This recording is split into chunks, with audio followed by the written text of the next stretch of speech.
All right, let's dive right in. Today, we're going to break down one of the biggest, most mind-boggling corporate shifts happening anywhere in the world right now. How India's Reliance Industries is transforming itself from a legacy oil and chemicals giant into a massive, future-focused technology powerhouse.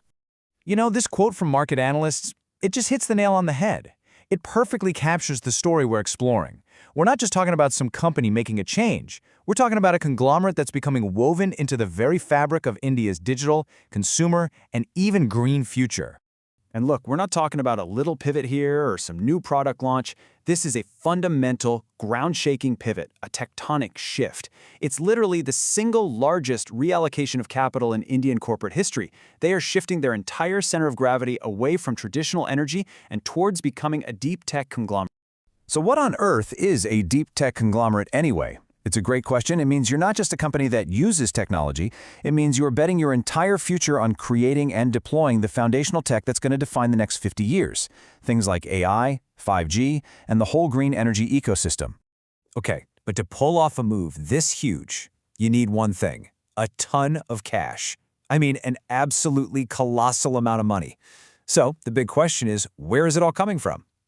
Let's look at the financial engine making this all possible. And here's the crazy part, the part I find absolutely fascinating. It's the old world business, the oil refining, the chemicals, that giant Jamnagar complex. That's the cash cow funding all of these new world adventures in tech and green energy. The past is literally bankrolling the future. So with all that cash pouring in, they're not just sitting on it. No way. They're using it to methodically construct what they see as the three pillars of the new Reliance. This is their blueprint for total domination in the next era. So what's the game plan? Well, it's this brilliant three-pronged attack. First, you dominate the consumer world through data and retail, get into everyone's phone and shopping cart. Second, you conquer the attention economy by grabbing control of media and entertainment. And third, you go after the biggest prize of all. You position yourself to lead the global shift to green energy. Let's dive into that first pillar. This is all about getting direct access to hundreds of millions of Indian consumers. They've done it with Reliance Retail, which has just exploded in size, and of course with Jio, which started as a cheap data disruptor but is now a full-blown tech platform. And what's really interesting here is you're seeing a changing of the guard, with the next generation, Isha and Akash Ambani, stepping up to lead these massive divisions. And just to give you a sense of the scale we're talking about with the retail business, by 2025, its annual revenue hit 3 lakh crore rupees. That is a mind-bending number. We're talking about roughly 36 billion US dollars. It's just wild. It makes it one of the largest retailers on the entire planet. Now for pillar number 2. This one was a blockbuster move, a real game changer. The $8.5 billion merger with Disney's India operations. What this did was create a new behemoth called JioStar, a company that now has a near monopoly on what India watches, especially cricket, which is basically a religion there. It's an absolute powerhouse.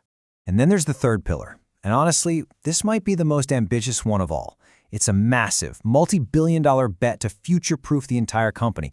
They are literally transforming their old energy hub into new gigafactories with one goal in mind: become the world's cheapest producer of green hydrogen and solar. It's a huge leap into the future.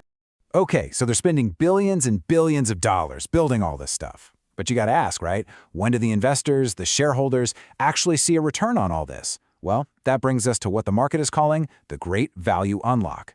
The company is finally shifting from a period of heavy spending to a period of, well, harvesting the rewards. And it turns out, management has a very clear plan for exactly that. It's a 3-step process.